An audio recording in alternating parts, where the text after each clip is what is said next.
Lors de la lecture du testament, mes parents ont brûlé le chèque de 29 millions d'euros que mon grand-père m'avait donné. Mes parents en criant « Voilà ce que tu obtiens pour nous avoir coupé les ponts ». Je ne les ai pas arrêtés. J'ai simplement souri. Bonjour, je suis Théa. Avant de plonger dans l'histoire, d'où nous écoutez-vous? Laissez un commentaire ci-dessous. Ce n'est pas seulement un drame familial, c'est ce qui arrive quand vous en avez assez de vous taire. Alors, êtes-vous prêt à voir ce qu'ils n'ont jamais vu? Je n'avais pas porté de talons depuis des années, mais je les ai mis ce matin-là, principalement pour les entendre claquer sur le sol de marbre du cabinet d'avocat. Ce son me donnait un regain de force, comme si j'allais à la bataille. Non pas que quiconque l'ait remarqué. Ni ma mère, qui me regardait comme si j'étais la stagiaire, ni mon père, qui a à peine hoché la tête, et certainement pas Romane, qui était avachie sur sa chaise, les jambes croisées, ses lunettes de soleil perchées sur la tête comme si elle attendait le voiturier. Monsieur Maître Dubois, l'avocat de la famille, s'éclaircit la gorge et fit signe à tout le monde de s'asseoir.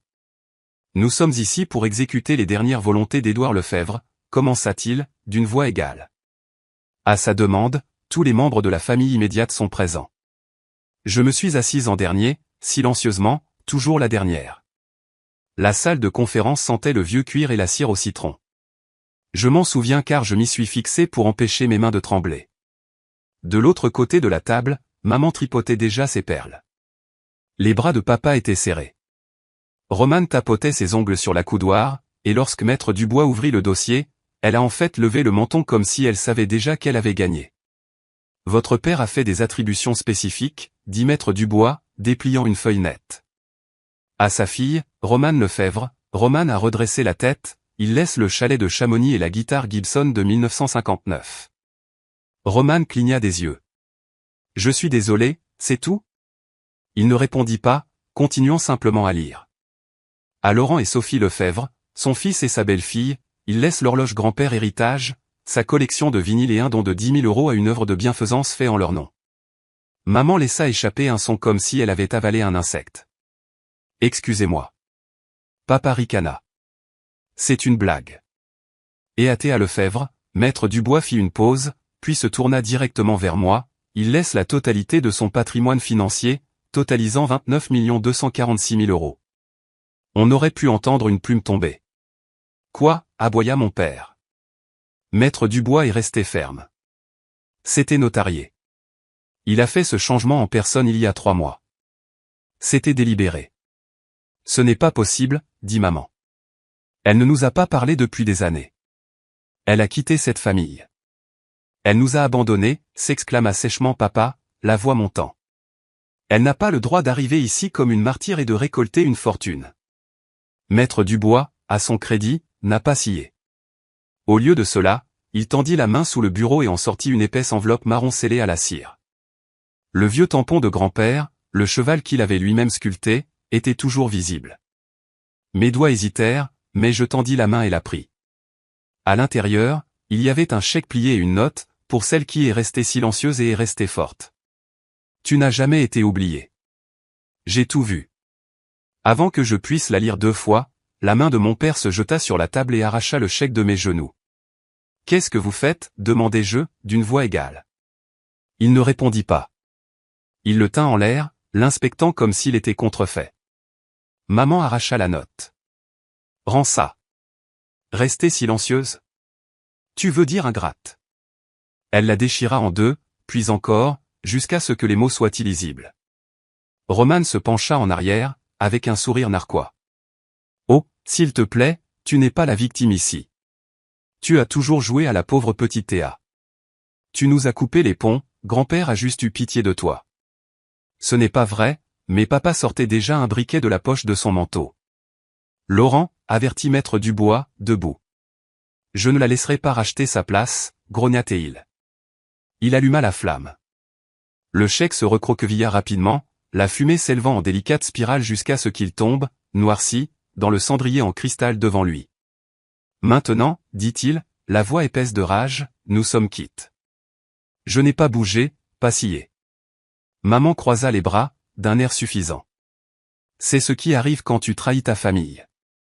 Elle n'est même pas venue à l'hôpital quand papa était malade, ajouta Romane. Je suis restée assise, regardant la fumée s'élever comme de l'encens à un enterrement, regardant la dernière volonté de mon grand-père disparaître en cendres. Mais ce qu'il ne savait pas, c'est que ce chèque n'était pas réel. Ce qui a brûlé était un simple leurre. Je l'avais trouvé dans le bureau de grand-père un mois avant qu'il ne décède. Il m'avait prévenu qu'ils essaieraient de ruiner tout ce qu'ils ne pouvaient pas contrôler, m'avait dit qu'ils voudraient détruire quelque chose, alors nous avions tout planifié. Le vrai chèque avait été viré directement à un trust séparé, intouchable, intraçable. Le dossier qu'il m'avait remis en privé 2 mois plus tôt était toujours glissé dans la poche de mon manteau. Alors j'ai souri. Pas le genre de sourire que l'on porte sur les photos de famille. Le genre qui apparaît lentement, comme l'aube après un long hiver sombre. Ils avaient déjà décidé que j'étais la paria, celle qui était partie. Laissez-les garder cette version. Laissez-les penser qu'ils avaient gagné. Je me suis levé lentement, pressant l'enveloppe maintenant vide entre mes mains, et je suis sorti. Pas de mots d'adieu, pas de sortie dramatique, juste le claquement de mes talons sur ce sol de marbre, résonnant plus fort maintenant. Dehors, l'air froid de cette région m'a frappé le visage, mais je n'ai pas bronché. Je me suis glissé dans ma voiture, et posé l'enveloppe carbonisée à côté de moi et ouvert le dossier marron que grand-père avait marqué « N'ouvrir que s'il le brûle ». À l'intérieur, au-dessus d'un nouvel ensemble de documents, il y avait une ligne manuscrite « Laissez-les penser qu'ils ont gagné ». C'est là que ça commence. Au moment où je suis arrivé au parking privé de la banque, le soleil de la fin de matinée avait déjà dissipé la brume. Je suis resté un instant sur le siège du conducteur, observant une feuille tombée d'un vieux chêne devant le bâtiment. Il y avait un calme étrange ce jour-là, trop calme, compte tenu de ce que j'étais sur le point d'ouvrir.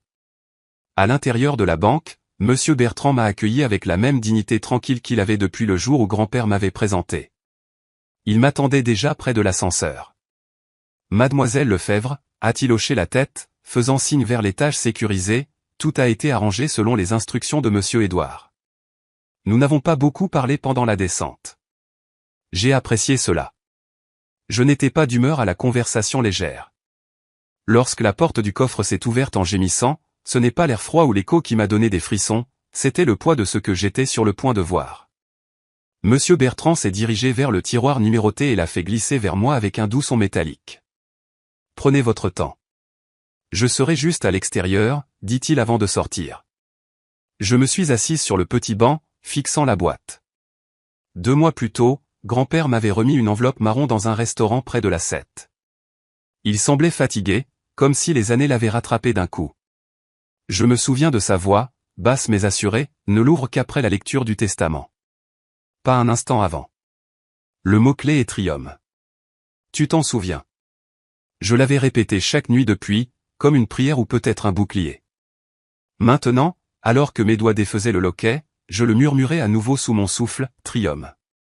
À l'intérieur de la boîte, soigneusement rangée, se trouvaient 3 choses, un chèque plié, une clé USB glissée dans une pochette en velours noir, et un dossier de documents juridiques lié par un ruban rouge. Le chèque me coupa le souffle. Il était réel, indéniablement réel. 29 millions d'euros, signé de cette même écriture cursive que je traçais sur les cartes d'anniversaire. Le papier était plus épais que prévu, comme s'il portait le poids de ce qui m'avait été volé pendant des années. J'ai ensuite ouvert le dossier juridique. Il contenait 2 anciens testaments, un datant d'il y a 8 ans, un autre d'il y a seulement 3 ans. Dans les 2, Romane et mes parents étaient les principaux bénéficiaires. Des notes de la main de grand-père remplissaient les marges, c'était la suggestion de Sophie, ça ne me semblait pas juste, et plus tard Laurent a insisté de nouveau, disant que Théa ne saurait de toute façon pas quoi en faire. Les dernières pages étaient différentes, claires, décisives. Tout était à moi. Ma poitrine était serrée, non pas de tristesse, mais de soulagement. Puis vint la clé USB. J'ai attendu d'être de retour dans ma voiture avant de la glisser dans mon ordinateur portable. L'écran a clignoté, puis le visage de grand-père a rempli le cadre, filmé dans ce qui ressemblait à son bureau, entouré de vieux livres et de cette même lampe poussiéreuse sous laquelle je me cachais quand j'étais enfant. Si tu regardes ça, c'est que je suis parti. J'aurais aimé être là quand ils réaliseront qu'ils n'ont pas gagné. Il a souri, doucement mais tristement. Je sais ce qu'ils t'ont fait. J'ai vu plus que je ne les laissais paraître. La façon dont ils t'ont mise à l'écart, ont pris ton fonds d'études, ont transformé ta chambre en débarras alors que tu étais encore à l'école. Je savais pour les mensonges, La façon dont il disait que tu étais difficile juste parce que tu ne rentrais pas dans le moule. Il a fait une pause, a expiré. J'aurais dû l'arrêter plus tôt, mais j'ai pensé que peut-être que le temps arrangerait les choses. J'avais tort. Il s'est penché en avant. Tu as été la seule à n'avoir jamais rien demandé, mais à avoir donné plus que quiconque. Tu es restée silencieuse. Tu as enduré. Ce n'était jamais une faiblesse, c'était une force. Tu as aimé sans condition. J'ai cligné des yeux rapidement, les lèvres serrées. C'est à toi maintenant. Laisse-les réagir. Laisse-les faire leurs caprices. Mais reste calme. La loi est déjà de ton côté. Ses yeux se sont de nouveau adoucis. Tu sauras quand parler, mais parfois, le silence est l'arme la plus affûtée. Puis l'écran est devenu noir. Je suis resté longtemps dans ma voiture, juste immobile. Le chèque, les dossiers, la vidéo, rien de tout cela n'a changé ce qui s'était déjà passé. Cela ne m'a pas rendu les anniversaires passés seuls. Cela n'a pas effacé la nuit où j'étais dehors dans le froid, regardant la maison de ma famille briller de lumière de Noël, sachant qu'il n'y avait pas un seul cadeau pour moi à l'intérieur. Plus tard ce soir-là, de retour dans ma location, j'ai posé l'enveloppe brûlée, celle qu'il croyait contenir le vrai chèque, sur ma table de cuisine. Oui. J'ai ouvert un tiroir et en ai sorti la vieille écharpe que grand-père m'avait donnée pour mes 10 ans. Elle sentait encore légèrement le cèdre. J'ai enveloppé le vrai chèque à l'intérieur et l'ai placé délicatement dans le coffre-fort au fond de mon placard, avec la clé USB et les documents. Puis je me suis assise à mon petit bureau et ai ouvert un dossier que je n'avais pas touché depuis des années, les lettres d'université auxquelles je n'avais jamais répondu, les idées de projets que j'avais autrefois esquissées, à l'époque où je croyais encore avoir le droit de rêver. Un souvenir est entré, comme un courant d'air froid, les vacances de Noël de ma 2e année d'université. J'étais rentré tôt, espérant les surprendre. Au lieu de cela, je suis entré dans ma chambre et l'ai trouvée vide. Lit parti, bureau parti, remplacé par des poufs et des affiches d'art. La voix de Roman résonnait dans le couloir, n'est-ce pas mignon? C'est mon coin lecture maintenant. Je n'ai pas argumenté. J'ai fait mes valises en silence, mais je me souviens m'être assise dans la voiture cette nuit-là, les mains sur le volant, me murmurant, tiens bon. Et je l'ai fait. Maintenant, tenant le vrai dossier, celui dont personne d'autre ne connaissait l'existence, j'ai murmuré autre chose, je ne suis plus cette fille. J'ai sauvegardé la vidéo sur un disque privé, imprimé des copies des documents juridiques, tout stocké dans un coffre unifuge que j'avais acheté ce matin-là. Puis j'ai fait du thé, me suis assise près de la fenêtre, et regardé le monde extérieur ne pas changer du tout, et j'ai souri quand même. Ils pensaient qu'ils avaient gagné. Ils n'avaient aucune idée que le jeu venait tout juste de commencer. Je ne m'attendais pas à dormir paisiblement après ce que j'avais découvert à la banque, mais les 2 dernières nuits s'étaient écoulées dans une sorte de clarté tranquille. Je ne me suis pas retourné ni n'ai rejoué de vieilles disputes dans ma tête. Je ne me suis pas demandé si j'exagérais.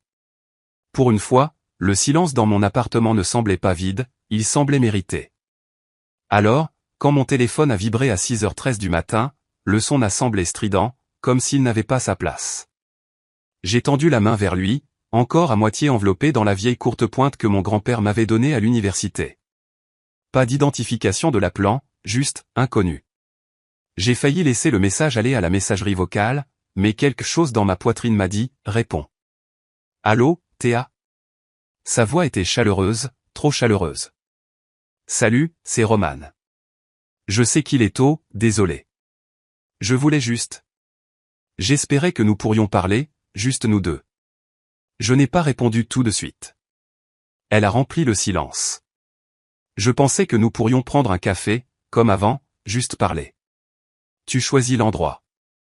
La dernière fois que Roman a demandé à parler juste nous deux, j'ai fini par être blâmé pour avoir ruiné le dîner de retraite de maman parce que je n'avais pas ri à la blague de son mari sur mon diplôme inutile. Pourtant, je me suis retrouvé à dire, d'accord. 11h, au café du Carrefour. Elle a accepté rapidement, trop rapidement. Nous avons raccroché et j'ai supprimé son numéro juste après, encore une fois, juste au cas où. Je n'ai pas fait grand-chose pendant les heures qui ont suivi. J'ai lu quelques-unes des vieilles notes financières de grand-père provenant du coffre-fort, j'ai laissé une théière refroidir et j'ai fait le tour de mon appartement plus d'une fois. Il n'y avait rien dans ce petit espace qui nécessitait d'être vérifié. Je ne voulais juste pas rester immobile avec ce que Roman pensait avoir prévu. Au moment où je suis arrivé au café, le ciel s'était adouci en cette lumière grise d'hiver qui rend tout un peu fatigué. J'ai repéré Romane instantanément. Elle avait pris la même table que nous avions l'habitude de revendiquer pendant la semaine des examens, un coin tranquille près de la fenêtre, trop loin du chauffage. Elle était déjà assise, son manteau enlevé, un pull rose pâle moulant ses bras. Son sourire s'est illuminé quand elle m'a vu, presque comme si nous nous retrouvions après un week-end au spa. Théa, a-t-elle soufflé, se levant comme pour me serrer dans ses bras, puis y réfléchissant à 2 fois. J'ai pris le siège en face d'elle sans un mot. Cela fait trop longtemps, dit-elle en remuant son café bien qu'il semblât à peine touché. Je n'arrête pas de penser à ces soirées tardives ici. Tu te souviens? Toi avec tes surligneurs et tes fiches, moi mangeant nerveusement du pain à la banane comme si ça allait disparaître. J'ai fait un petit signe de tête. Tu prenais mon thé quand tu n'avais plus d'argent. Elle a ri un peu trop fort, puis a rapidement modéré son rire. Eh bien, oui, tu avais toujours cette façon de planifier à l'avance. Tu avais comme 40 ans à 21 ans, dans le bon sens. Le silence s'est installé entre nous. J'ai siroté ma camomille. Puis, comme sur commande, elle a changé de sujet. Maman n'est plus la même depuis la lecture du testament, dit-elle doucement. Elle ne mange pas papa par la peine. Ils souffrent. Ils ont l'impression que tu as juste disparu. J'ai haussé un sourcil mais n'ai rien dit. Son sourire a vacillé. Tu sais, je comprends. Tu t'es toujours sentie comme une étrangère. Mais nous couper les ponts comme ça, c'est cruel, Théa. Le thé était chaud, réconfortant. J'ai laissé le silence faire son œuvre. Je veux dire, a-t-elle continué, même grand-père, parfois, il disait que tu retenais trop les choses, que tu étais distante. Je l'ai regardé. Il t'a dit ça, ou quelqu'un d'autre? Sa mâchoire s'est serrée juste un instant. Je dis juste que personne ne veut voir cette famille s'effondrer. Elle a essayé de croiser mon regard, mais j'ai déjà repris ma tasse. Son ton a vacillé. Alors, ce chèque, celui que tu as jeté au feu, était-il réel? Voilà. La vraie raison de sa venue. Sa voix a légèrement craqué. Parce que si c'était le cas, alors c'est beaucoup d'argent à laisser brûler. J'ai posé ma tasse doucement. C'était juste un morceau de papier. Elle cligna des yeux. Quoi? Il est parti maintenant. Le silence cette fois n'était pas confortable. Il a froncé. Son sourire était parti. Quoi que grand-père t'ait laissé, quel que soit ce jeu, ne l'aggrave pas plus qu'il ne doit l'être. Cette famille a déjà tellement perdu. Je me suis levé lentement, et enfilé mon manteau. Alors ne perdons pas plus. Attends. Sa voix a légèrement monté. Tu sais, maman envisage de contester le testament. Je me suis tourné vers elle. Mon visage n'a pas bougé. Elle est la bienvenue pour essayer. Il n'y avait pas de colère dans ma voix, juste de la finalité. La bouche de Romane s'est ouverte, puis s'est refermée. Je suis sorti sans un mot de plus. Le vent s'était levé. Il mordait mon manteau alors que je marchais vers ma voiture, mais je ne me suis pas pressé. Chaque pas semblait briser un rythme dans lequel j'étais resté trop longtemps. Je n'ai pas regardé en arrière. Je n'avais pas l'intention de faire grand-chose en rentrant chez moi ce soir-là. J'ai retiré mes chaussures, mon pull qui sentait encore légèrement le latte à la cannelle et la confrontation, et je suis resté immobile au milieu de ma cuisine, comme si j'avais oublié à quoi ressemblait la normalité. Mes mains étaient encore froides, même si la pièce était chaude. Je tendais la main vers la bouilloire quand j'ai remarqué quelque chose d'étrange, quelque chose de scotché à l'extérieur de ma porte d'entrée, juste en dessous du Judas. Au début, j'ai pensé que c'était peut-être un dépliant, mais la façon dont c'était centré, propre, blanc uni, ça ne semblait pas aléatoire. J'ai ouvert la porte et l'ai délicatement décollée. Pas de nom, pas d'adresse de retour, pas de timbre. Juste une simple enveloppe blanche, scellée. L'écriture était serrée, inclinée, écrite avec un stylo qui raclait un peu sur le papier. Quelque chose à ce sujet a remué un souvenir, mais il flottait juste hors de portée, comme essayer de se souvenir de l'odeur d'une maison d'enfance. J'ai fermé la porte, me suis assise à la table de la cuisine et l'ai fixée pendant une longue minute. Puis je l'ai ouverte. À l'intérieur, il y avait une seule feuille de papier. Pas de salutation, pas de signature. Juste un message qui m'a coupé le souffle, ce qu'ils ont brûlé n'était pas le vrai chèque. Ne parlez pas, agissez sagement et cherchez dans le coffre arrêt au cabinet de sécurité. Vous comprendrez tout. C'était tout. Je l'ai relu, puis encore. À la 5e fois, je n'avais toujours pas bougé. Mon esprit s'emballait, mais mon corps était immobile. Ce n'était pas la peur qui me figeait, c'était la reconnaissance. Celui qui a envoyé ça savait ce qui s'était passé, et qui qu'il soit, il essayait de m'aider. J'ai replié la note lentement et l'ai glissée sous un livre de cuisine sur le comptoir, comme si la cacher rendrait le moment plus réel. Puis j'ai ouvert le tiroir à côté de la cuisinière. C'était là. La vieille clé en laiton de mon grand-père. Il me l'avait donnée pour mes 18 ans, enveloppée dans un mouchoir avec une seule phrase, « Tu en auras besoin un jour, quand tu seras prête à te réclamer toi-même. » À l'époque, je pensais que c'était juste une de ces choses énigmatiques et sentimentales que les vieillards disent quand ils sont nostalgiques. Je n'ai jamais demandé ce qu'elle ouvrait. Je l'ai juste gardée rangée, oubliée, jusqu'à maintenant. Je l'ai fixée, posée dans la paume de ma main, lourde pour sa taille. Je n'ai pas dormi cette nuit-là. Je suis resté allongé sur le canapé dans le noir, l'enveloppe et la clé sur la table, le message résonnant dans mes oreilles comme s'il avait été murmuré par quelqu'un se tenant juste derrière moi. Le matin est venu, gris et tôt. J'ai appelé le même cabinet de coffre privé que grand-père avait utilisé, là où ils avaient lu son testament. La réceptionniste a décroché après la 2e sonnerie, sa voix sèche mais polie.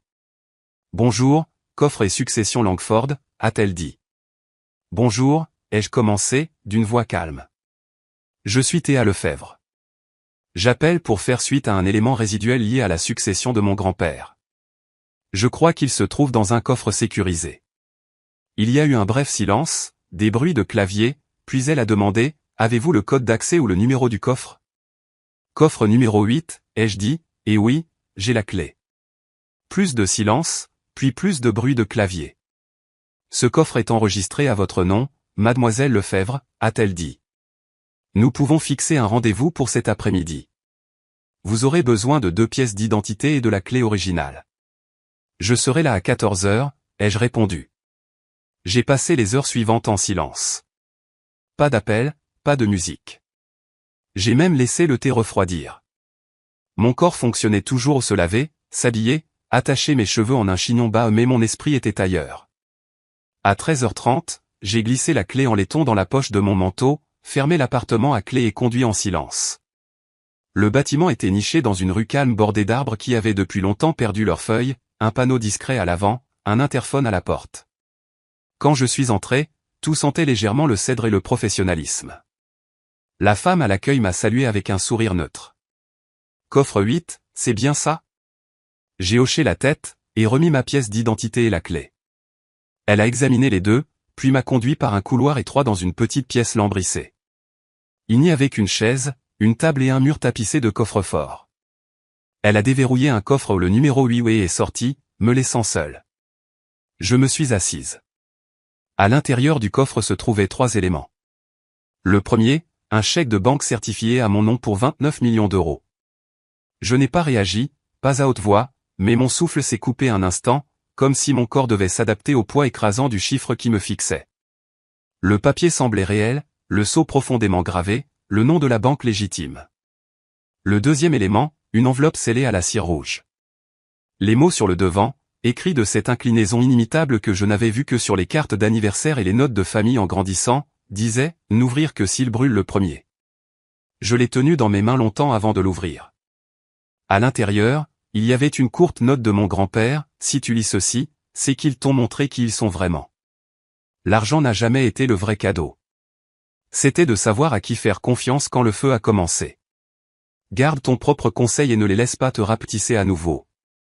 Il n'y a pas eu de larmes, mais il y avait une oppression dans ma poitrine. Non pas de douleur, non pas de tristesse. Quelque chose de plus ancien, de plus profond, comme un nœud que je portais depuis des années avait enfin été nommé. J'ai remballé l'enveloppe, plié le chèque soigneusement et fermé le coffre. Je n'ai rien dit à personne, pas même à la femme à l'accueil, qui a simplement hoché la tête lorsque j'ai rendu la clé. En rentrant chez moi, je n'ai pas allumé la radio. J'ai laissé le silence m'accompagner. De retour dans mon appartement, j'ai retiré mon manteau, placé l'enveloppe et le chèque dans mon propre petit coffre-fort et suis resté là, un long moment. Mon reflet dans le miroir ne semblait pas différent, mais quelque chose avait changé. Pas à l'extérieur. À l'intérieur. Plus tard ce soir-là, juste au moment où je m'asseyais avec un bol de soupe que je n'avais pas vraiment voulu, un bruit léger me fit figer. Un bruit de papier froissé peut-être. Je me suis levé, et marché jusqu'à la porte d'entrée et l'ai ouverte. Là, juste sous le paillasson, se trouvait une deuxième enveloppe. Pas de nom, mais cette fois pas de scotch, pas de note. Juste la forme de quelqu'un qui observait. De l'autre côté de la rue, à moitié dans l'ombre, à moitié audacieuse, elle n'a pas scié quand j'ai regardé dans sa direction. Elle voulait que je sache qu'elle était là. Je me tenais sur les marches de marbre du cabinet d'avocat, le soleil chaud sur mon visage mais ma poitrine creuse.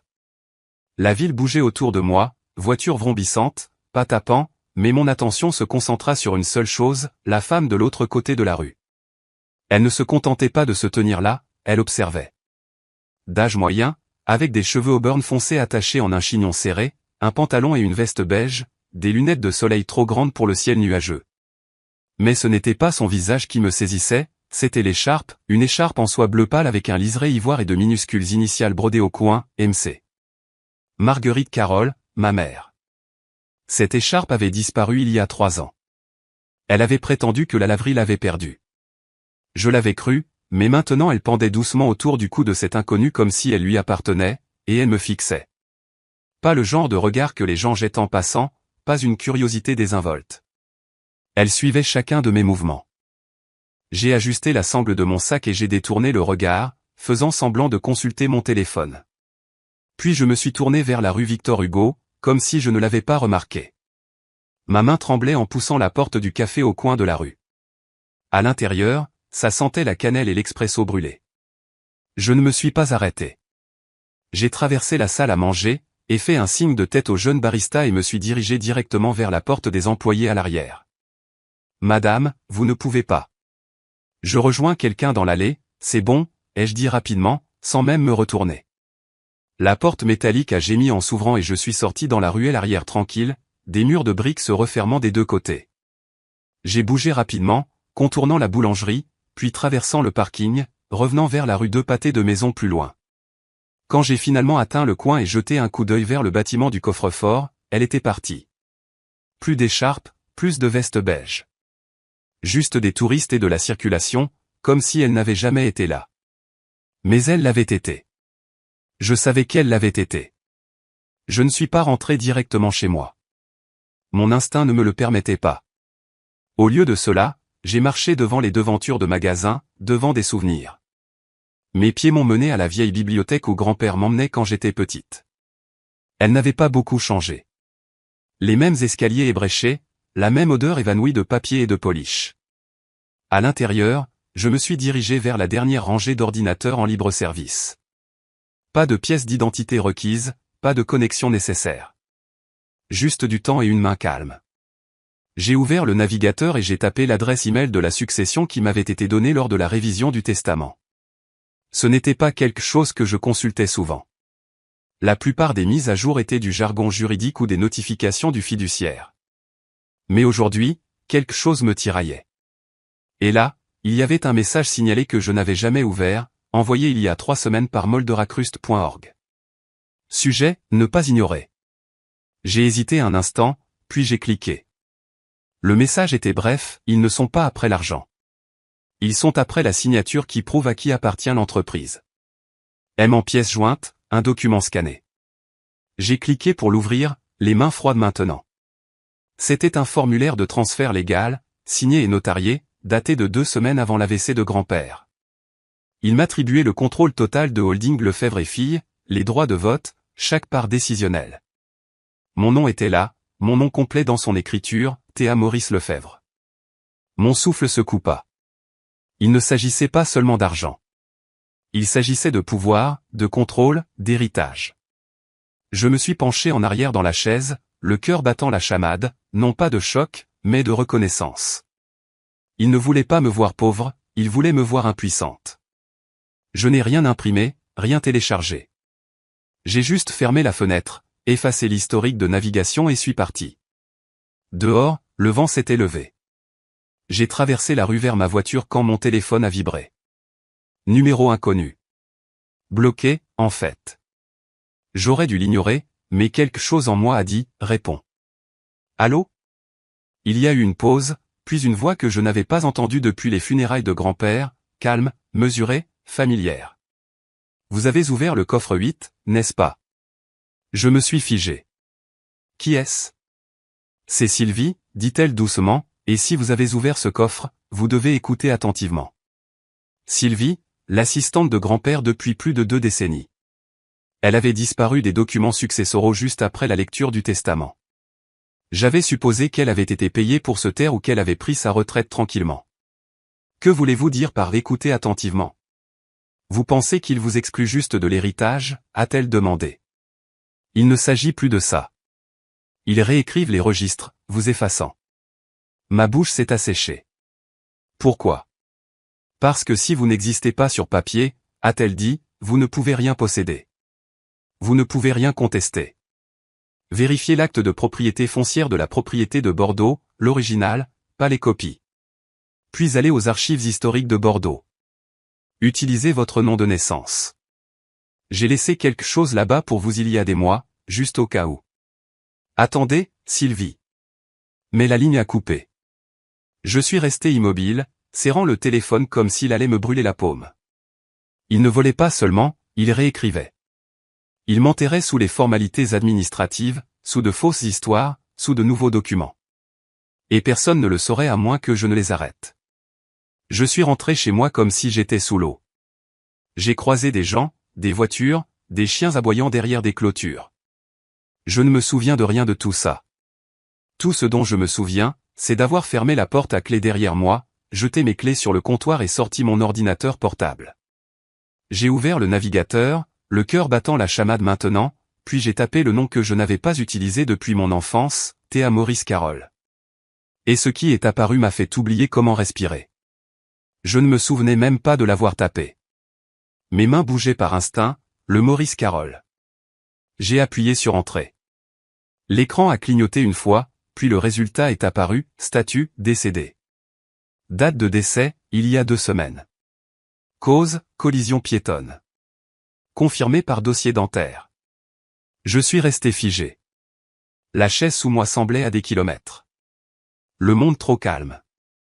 Je n'étais pas seulement rayé du testament, j'étais effacé de la vie. La jeune femme à l'accueil des archives cliqua sur son stylo et leva les yeux. Tout va bien, madame? J'ai dégluti. Je crois qu'il y a une erreur. Elle a relevé ses lunettes.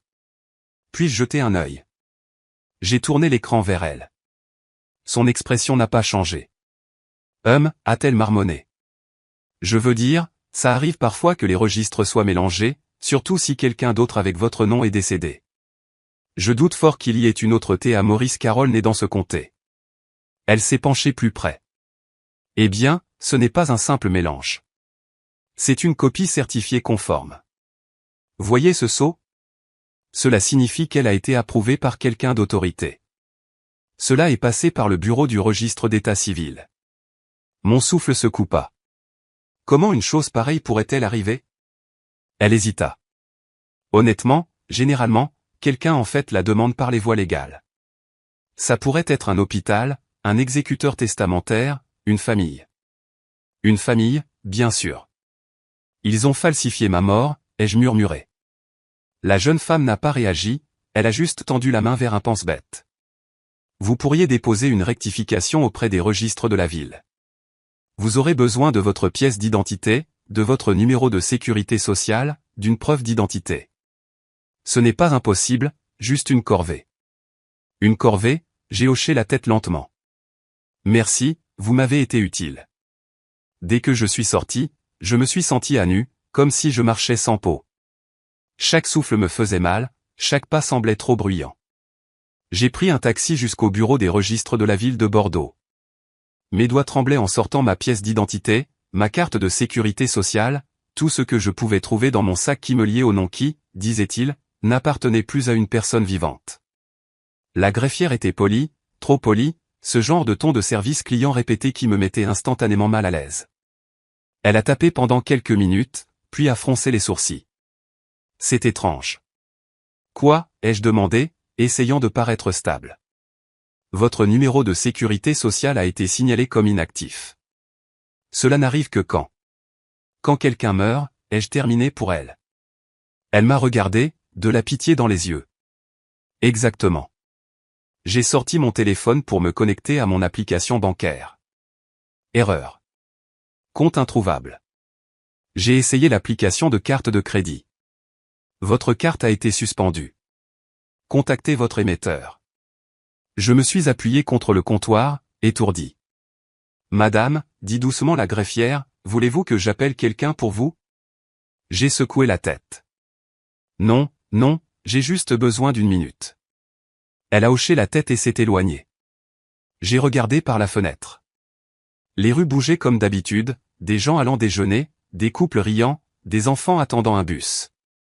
Et moi, un fantôme avec un battement de cœur. Un souvenir a flashé, moi, assise à côté de grand-père après son 3e AVC, sa voix lente mais aussi nette que jamais. S'ils ne peuvent pas te contrôler, ma chérie, ils t'effaceront de la carte. C'est ce que fait le pouvoir quand il a peur, il efface. Il n'avait pas exagéré. J'ai quitté le bâtiment sans un mot de plus, marchant vite maintenant.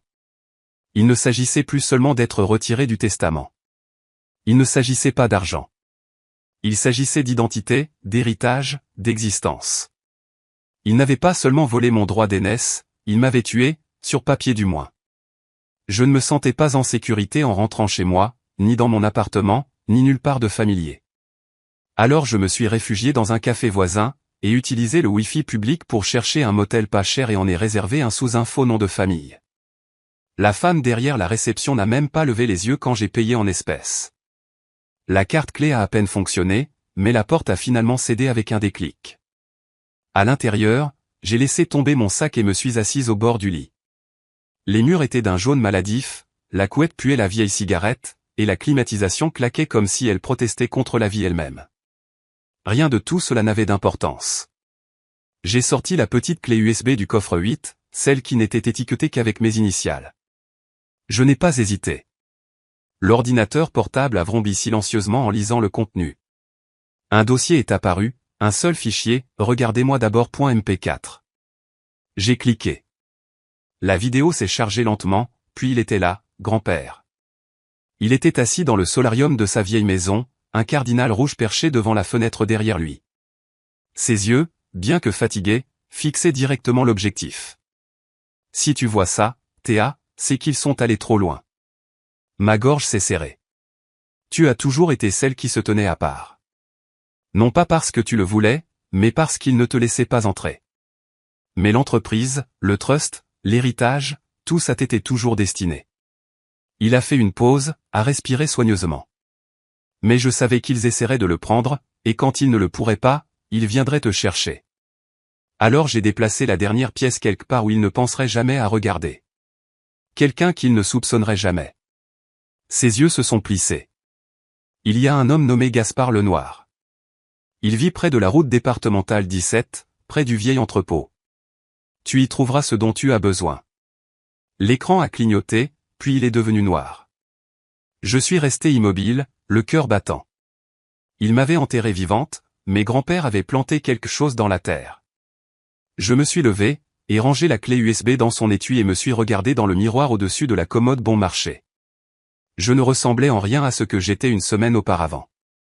Pas de maquillage, les yeux creux. Mais quelque chose d'autre avait aussi changé. Je n'avais plus peur maintenant. J'étais concentré. Il est temps de me ressusciter, ai-je dit, et je le pensais. J'ai à peine dormi. Le lit du motel bon marché était rigide, le climatiseur claquait comme s'il toussait, et toutes les demi-heures, un semi-remorque rugissait sur l'autoroute à l'extérieur. Mais rien de tout cela ne m'a tenu éveillé. C'était la voix dans cette vidéo, grand-père me regardant droit dans les yeux comme s'il savait que ce jour viendrait. Et peut-être qu'il le savait. Peut-être qu'il a toujours su qu'ils essaieraient de m'enterrer, pas seulement au sens figuré, mais par mon nom, sur papier, dans les registres. Je suis parti avant que le soleil ne se lève complètement. L'air était lourd de cette humidité côtière et humide, celle qui colle à la peau avant le petit déjeuner. J'ai conduit avec les fenêtres baissées, ayant besoin du vent, du bruit, de tout ce qui pouvait me maintenir ancré pendant que mes pensées tournaient en rond. Le GPS m'a emmené à 40 minutes de Bordeaux, au-delà des centres commerciaux et des stations-service abandonnées, et plus profondément dans les forêts de pins et les routes crevassées. J'ai passé un magasin d'appât, un barbecue rouillé, puis plus rien, juste des arbres. Puis, comme un souvenir que l'on n'a pas demandé, la vieille clôture en grillage est apparue sur ma droite. Derrière, quelques unités de stockage métallique trapu ressemblaient à des reliques d'un autre temps, un panneau cabossé aux lettres délavées penché en angle, Holding Lefebvre et Associés stockage d'urgence. Je me suis garé à côté d'un lopin d'herbes folles et de gravier. Pendant une minute, je suis juste resté là, pas de mouvement, pas de bruit, seulement les cigales et un corbeau lointain. C'était si ordinaire, si simple, que cela ressemblait presque à une blague. Mais le GPS clignotait en vert, unité 19B, à 36 pieds devant. Le cadenas n'était pas cassé. Il a grincé quand j'ai tourné la clé du boîtier USB. La poussière s'est détachée alors que la porte s'ouvrait en grinçant et que la lumière entrait par le puits de lumière sale au-dessus. Je me tenais au bord, fixant les boîtes, les étagères métalliques, un tapis roulé, quelques chaises de bureau empilées pêle-mêle dans le coin. Mais au centre, comme s'il voulait qu'on le trouve en premier, se trouvait une mallette inifugée, noire, résistante, et sur le dessus, collée avec du scotch jaunissant, une note de la main de grand-père, s'il te brûle un jour, ouvre ceci. Je l'ai rapproché et me suis assise sur l'une des caisses. Mes doigts tripotaient les loquets. À l'intérieur se trouvaient des vérités pour lesquelles je n'étais pas prête. Sa voix à nouveau, cette fois sur un petit magnétophone étiqueté au stylo, pour ses oreilles seulement. J'ai appuyé sur lecture, et sa vieille voix, maintenant plus fragile, a rempli l'espace tranquille. Ils m'ont dit qu'ils me mettraient dans une maison de retraite si j'essayais de le changer. Ta tante a même apporté des papiers qu'elle prétendait avoir été examinés par la cour, mais je savais. Je savais ce qu'il faisait. Alors je t'ai laissé quelque chose qu'il ne pouvait pas atteindre. J'ai cligné des yeux, retenant mes larmes. Ils ne veulent pas seulement t'exclure, Théa. Ils veulent ton silence. Mais toi, la bande a crépité, tu es l'héritage dont ils ont peur. Sous le magnétophone se trouvait une chemise en papier manille. À l'intérieur, mon acte de naissance original. Pas celui révisé que l'avocat du cabinet m'avait montré il y a 2 ans, celui qui listait le nom de famille de mon beau-père. Celui-ci était intact, pur, Théa Maurice Carole. Pas de tiret, pas de modification. Venaient ensuite les lettres, 10, peut-être 12, toutes adressées à moi. La plupart n'avaient jamais été postées. L'une était datée de la semaine précédant la prétendue finalisation de son testament. Une autre, écrite 2 jours après le dépôt du certificat de décès falsifié. J'ai continué. Un projet de testament, signé et notarié, me nommant seule exécutrice et actionnaire majoritaire du trust familial Lefebvre. Mes mains ont commencé à trembler. Cette date. C'était après le soi-disant enregistrement de décès. Ils savaient que j'étais vivante et ils l'ont quand même déposé. Sous le testament, glissé sous un classeur en plastique rigide, se trouvait un acte de propriété foncière. Mon nom était dessus. Pas celui de mon père. Pas celui de Romane. Le mien. Grand-père avait transféré les droits discrètement il y a des années et l'avait enregistré via un trust séparé.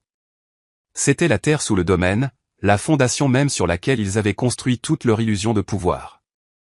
J'ai pris une grande inspiration, puis une autre. Ce n'était pas seulement un vol, c'était une guerre.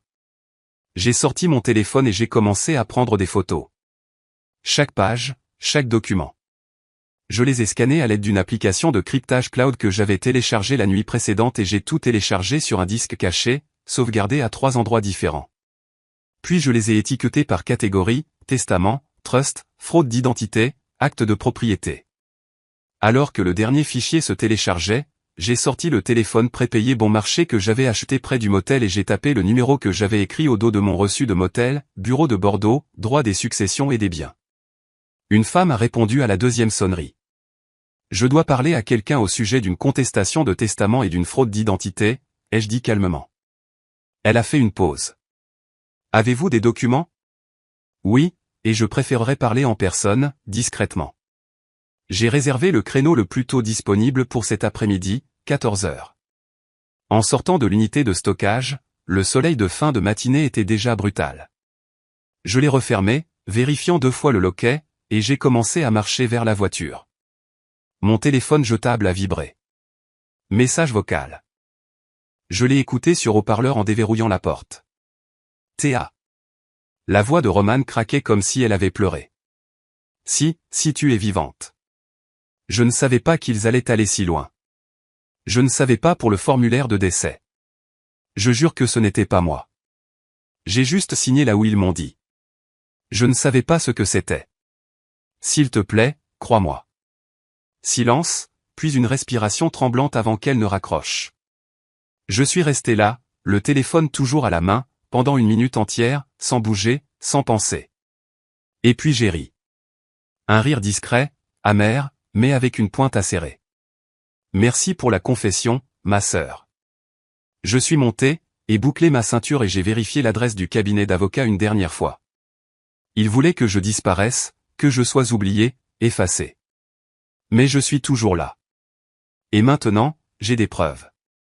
Je suis sorti de l'entrepôt poussiéreux pour entrer dans la lumière du soleil, comme si je venais de sortir d'une crypte. Tout ce que je tenais dans mes bras semblait plus lourd maintenant, les dossiers, une clé USB, la bande de grand-père. Pas à cause du poids, mais à cause de ce qu'ils signifiaient. Des preuves. Après tous leurs mensonges, j'avais enfin quelque chose de solide. Je n'ai pas conduit directement au centre-ville. Je me suis arrêté dans un restaurant près du viaduc, me suis assise dans une cabine près de la fenêtre et n'ai commandé que du café. J'avais besoin d'un moment pour respirer, pour réfléchir, pour me recentrer. Ce n'est qu'après avoir téléchargé chaque page scannée dans un dossier cloud sécurisé que j'ai finalement expiré. Le téléphone prépayé a vibré doucement à côté de la tasse. Mademoiselle Lambert vous verra à 15h30. Utilisez l'entrée côté rue Victor Hugo, demandait Rita. J'ai laissé un pourboire sous ma tasse intacte et j'ai conduit jusqu'au centre-ville, passant devant le palais de justice devant lequel je marchais adolescente, me demandant si la justice y résidait vraiment. Aujourd'hui, j'allais le découvrir. L'immeuble Rochefort et Associés ne ressemblait pas à l'endroit qui cachait des secrets, mais je savais mieux. Les cabinets d'avocats n'avaient pas besoin de crier leur pouvoir, ils le chuchotaient derrière des vitres dépolies et de lourdes portes. J'ai vérifié mon reflet dans le mur de l'ascenseur. Mon visage semblait calme, peut-être même élégant. Personne n'aurait deviné qu'il y a 2 jours à peine, j'étais une femme effacée. Maintenant, je portais mon propre nom comme une arme chargée. Au bureau de la réceptionniste, j'ai parlé doucement, Théa Lefebvre, j'ai un rendez-vous à 15h30 avec Sylvie Lambert. La femme derrière le comptoir cligna des yeux une seule fois, mais j'ai capté le scintillement. Ses doigts s'arrêtèrent sur le clavier comme si elle attendait que quelqu'un la corrige, mais personne ne le fit. Bien sûr, dit-elle d'une voix neutre, veuillez vous asseoir. La salle d'attente était silencieuse, pleine de chuchotements et de silences coûteux. Peu de temps après, une porte s'est ouverte. Elle semblait appartenir à une autre époque, un tailleur élégant, des cheveux argentés tirés en arrière, des yeux sans phare. Théa Lefebvre, dit-elle, plus une affirmation qu'une question. Je me demandais quand vous cesseriez d'être le fantôme de leur histoire. Sa voix n'était pas stridente, mais elle n'était pas douce non plus. Elle était stable, ancrée. Elle ne parlait pas pour impressionner, elle parlait comme une femme qui avait gagné des batailles et enterré l'inutile. Je l'ai suivie dans le couloir jusqu'à une pièce privée, simple mais protégée par des murs épais et une armoire verrouillée. Elle m'a fait signe de m'asseoir à la table. Qu'avez-vous ? J'ai posé la mallette doucement, ouvert les dossiers, étalé les photos, branché la clé USB. Elle n'a pas bronché en examinant chaque document, elle a juste hoché la tête de temps en temps, comme cochant des cases dans son esprit. Mais quand elle a déplié la lettre marquée de la main tremblante de grand-père, s'il te brûle un jour, ouvre ceci, ses yeux ont fait quelque chose de petit. Ils se sont adoucis juste un instant. Puis elle a tiré un tiroir, a sorti un bloc-notes et a frappé 2 fois avec un stylo avant de parler, vous n'allez pas aimer la suite. Je n'ai pas aimé grand-chose jusqu'à présent, ai-je dit doucement. Elle a esquissé un demi-sourire. C'est juste. Sylvie a ouvert un dossier à elle et en a sorti une enveloppe scellée. Ses doigts l'ont glissé vers moi. Votre grand-père n'était pas aveugle. Il savait que des représailles étaient une possibilité. 2 mois avant sa mort, il est venu nous voir discrètement, nous a fait notarier une déclaration sous serment de témoin et une déclaration personnelle. J'ai regardé le sceau, intact. Il vous a nommé unique héritière de tous les actifs liquides, actions, obligations, réserves de trésorerie. Pas la terre, c'est le territoire du trust. Et d'après ce que vous m'avez montré, vous avez géré cela. Mais la déclaration, c'est de l'or. J'ai ouvert l'enveloppe. Ces mots étaient simples, tapé à la machine, moi, Édouard Lefebvre, saint d'esprit et de corps, affirme par la présente que j'ai révisé ma succession pour que ma petite-fille, Théa Lefebvre, soit l'héritière légitime et unique de tous les avoirs financiers non liés à la terre. Je l'ai fait librement et en pleine connaissance des litiges familiaux existants. En dessous, le nom du notaire, Madame Leclerc, un nom que je n'avais pas entendu depuis les pique-niques paroissiaux de mon enfance. Elle en a été témoin, ai-je demandé, la voix rauque de souvenir. Sylvie a hoché la tête. Elle est à la retraite maintenant, vit en province, mais elle a fait une déclaration écrite, notariée devant 2 avocats. J'ai fixé le document. Ma gorge était sèche, mais pas de nervosité. D'autre chose, une vindication froide, tranquille et nette. Alors, quoi maintenant? Sylvie s'est penchée en arrière sur sa chaise. Maintenant, a-t-elle dit, nous déposons une contestation successorale. Nous demanderons une audience accélérée basée sur des preuves dissimulées et des documents falsifiés. Et nous laisserons le tribunal décider qui mérite les cendres et qui mérite un empire. Un silence s'est installé entre nous. Puis elle a ajouté, mais ne les contactez pas, laissez-les continuer à sourire devant la caméra. Laissez-les continuer à vous traiter d'instable en public. Chaque mot qu'ils disent en ce moment est un cadeau. J'ai sorti mon téléphone de la poche de mon manteau et lui ai montré une capture d'écran, ma mère, bras dessus bras dessous avec Romane, debout devant le panneau du domaine, avec la légende, première sur la liste, toujours été. Sylvie n'a pas réagi. J'ai dit, j'ai déjà programmé un photographe pour moi. Je le posterai juste en dessous de ça, un peu avant que la notification n'arrive. Juste assez de temps pour que la honte s'installe. Elle a hoché la tête. Laissez-la saigner lentement.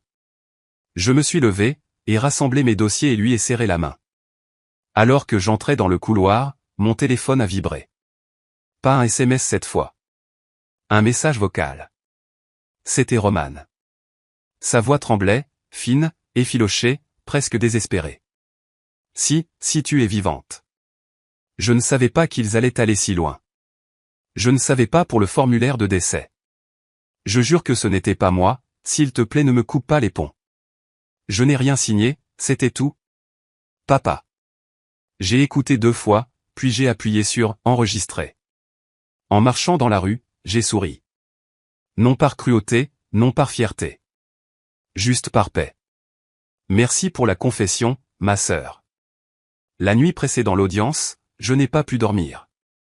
Non pas de nervosité, cette partie s'était consumée il y a des semaines, quand ils m'avaient laissé sans même un regard en arrière, quand ils en avaient ri en ligne, quand ils avaient posté le chèque comme un badge d'honneur pour m'avoir abandonné. Mais maintenant, quelque chose de plus lourd pesait sur ma poitrine, une vibration sous mes côtes, comme une tempête qui se forme, non pas de peur, mais du fait de savoir que j'étais sur le point d'y mettre fin. Ce matin-là, je suis entré au tribunal des successions avec le dos droit, les cheveux attachés, et Sylvie à mes côtés, dans un rythme calme et concentré qui correspondait au mien. Elle m'a jeté un regard discret alors que nous passions la sécurité. Dernière chance de faire marche arrière. J'ai croisé son regard. Ils ont mérité chaque mot. Nous avons traversé l'atrium de marbre et avons suivi les panneaux vers la salle d'audience 2B.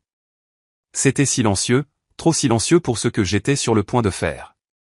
Le genre de silence qui fait oublier aux gens à quel point la vérité peut être bruyante quand elle a enfin un micro.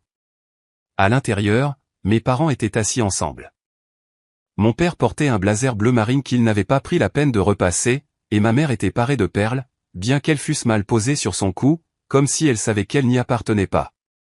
Ils ne me regardaient pas, mais leur sourire narquois était visible, tout comme l'avocat, jeune, trop confiant et bruyant, était avachi sur sa chaise comme s'il avait déjà gagné. Cela rendait ce qui allait suivre encore plus doux. Le juge Bernard entra, aussi sévère que toujours. Il ne parlait pas beaucoup, mais quand il le faisait, on avait l'impression qu'il mesurait chaque mot au poids de la cour. L'audience commença. Formalité, langage juridique, page tournée, document introduit. Puis Sylvie se leva. Elle ne se pressa pas. Elle parlait comme quelqu'un qui savait que le silence était son allié. Nous sommes ici aujourd'hui pour finaliser l'homologation de la succession de Monsieur Henri Dufour, dont le testament est contesté. L'avocat de mes parents se leva ensuite. Votre honneur, le dernier testament du défunt, daté de février de l'année dernière, laisse clairement tous les biens et actifs majeurs à mes clients. Le juge Bernard hocha la tête. Continuez. Sylvie ne s'y a même pas, de plus, nous avons une déclaration sous serment d'une notaire à la retraite qui a été témoin de la signature, ainsi que de la correspondance prouvant qu'il n'y avait aucune déficience cognitive à ce moment-là. Le jeune avocat leva les yeux au ciel. Il n'est pas rare que des familles revendiquent de nouveaux testaments, surtout lorsqu'il s'agit de parents éloignés. Sylvie sourit faiblement. Nous avions anticipé cette objection. Elle tapa sur sa tablette et la connecta à l'écran de la salle d'audience. Les lumières s'atténuèrent légèrement. Puis le visage de grand-père apparut, émacié, les yeux doux mais vifs, allongé dans un lit d'hospice, une sonde nasale d'oxygène. Mais sa voix était claire comme le jour. S'ils sont de nouveau au tribunal, cela signifie qu'ils font ce que je craignais. Si tu regardes ça, ma chérie, c'est parce que je savais qu'ils essaieraient de t'effacer. Mais tu n'as jamais été oubliable. Je n'ai pas respiré. Il a regardé directement la caméra. Pas fragile, pas confus. Juste fatigué et ayant fini de jouer. Ils m'ont fait signer une version du testament que je ne voulais pas, m'ont fait pression, m'ont dit que tu essayais juste de prendre ce qui ne t'appartenait pas. J'étais faible, mais pas parti. Je l'ai changé en secret, et je me suis assuré que quelqu'un d'honnête me voit signer. Il a fait une pause, a dégluti difficilement. Ils prétendront que c'est une question d'équité, mais toi et moi savons que c'est une question de honte. Je n'avais pas honte de toi. J'avais honte de les avoir laissés gagner. La vidéo s'est terminée. Ma mère a fait un bruit d'étouffement. L'avocat à côté d'elle a murmuré quelque chose d'urgent, mais elle l'a repoussé. Sylvie n'avait pas fini. Elle a ajouté un imprimé au dossier. Votre honneur, nous soumettons également des messages textes de Romane Dufour, envoyés à Monsieur Dufour durant ces derniers mois, suggérant qu'il ferait mieux de s'en tenir au script ou que les choses pourraient rapidement se compliquer. C'était ça. Pas de cris, pas de drame. Juste des faits. Le juge Bernard s'est penché lentement en arrière. Son expression était illisible au début, puis est venu le lent hochement de tête. J'ai vu l'avidité, dit-il, j'ai vu la cruauté. Mais rarement les deux aussi bruyantes et aussi stupides. Il a regardé directement mes parents. Vous avez tenté d'induire cette cour en erreur, de dissimuler la contrainte et de détruire des documents légaux. Mademoiselle Dufour, il s'est tourné vers moi, est affirmé comme l'unique héritière légale. La succession sera transférée en conséquence. J'ai expiré. Mais il n'avait pas fini. Quant au défendeur, votre comportement justifie un examen plus approfondi. En attendant l'enquête sur la contrainte exercée sur une personne âgée et la falsification de documents, j'ordonne un gel de vos actifs actuels et prononce une amende pour outrage au tribunal. Mon père s'est levé comme s'il allait argumenter, mais le juge ne l'a même pas reconnu. L'audience est ajournée. Dehors, l'air était différent. Ce n'était pas seulement la brise printanière, c'était plus léger, comme si quelque chose de lourd s'était enfin décollé de mon dos. Je me tenais seul sur les marches du palais de justice, papier à la main, quand un journaliste avec un micro s'est approché. Mademoiselle Dufour, aimeriez-vous faire une déclaration? Quelque chose que vous aimeriez dire à vos parents après tout cela? J'ai fait une pause, j'ai regardé la rue, les gens qui passaient, les klaxons retentissants. Le monde ne s'arrêtait pas pour mon histoire, mais la mienne venait de changer. Je me suis tourné vers la caméra. Ils ont déjà tout dit quand ils ont mis le feu au seul amour qui m'ait jamais vu. Je suis parti, non pas dans la colère, mais dans la paix.